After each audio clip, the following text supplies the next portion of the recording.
Audio Sorceress, in collaboration with Severn River Publishing, presents the unabridged recording of Course of Conduct, Sam Johnstone, Book 7.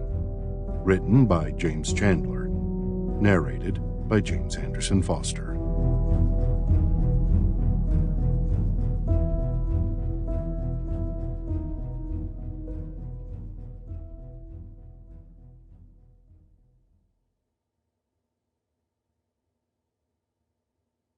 Prologue. Sam Johnstone circled the parking lot, looking for a spot he could pull through, the better to maneuver his truck in the cramped space.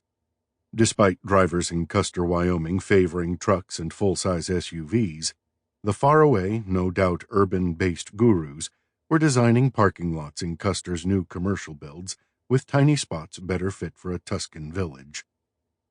The small building that housed the local Veterans Administration Clinic was off a road on the south side of town. Why in the world they'd put the building up where they did was beyond Sam.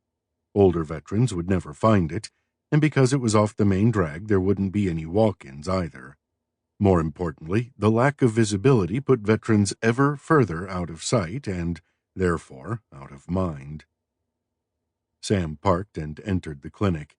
In 2007, he had earned a lifetime of VA medical benefits when he lost a leg to an improvised explosive device, took an AK-47 round in the upper thigh, and suffered a traumatic brain injury, culminating in a bad day in which 5 of his men were killed while rescuing a convoy that had come under fire in the Helmand province of Afghanistan.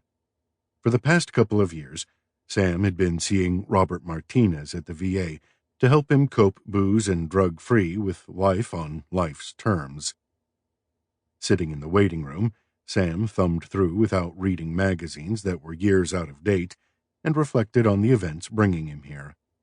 After suffering the wounds, he'd been medically evacuated, first to a hospital ship and then to a hospital in Germany where he'd recuperated before being reassigned to a medical group at Walter Reed Medical Center near Washington, D.C. He'd taken early retirement soon after and attended law school on a whim in the D.C. area. After graduation, he spent a couple of years as a civil litigator in a prestigious law firm, but the residual effects of his service, and his stubborn refusal to deal with them, eventually caught up with him. Finally, after a few PTSD-fueled episodes, he and his employer agreed that perhaps... Sample complete. Ready to continue?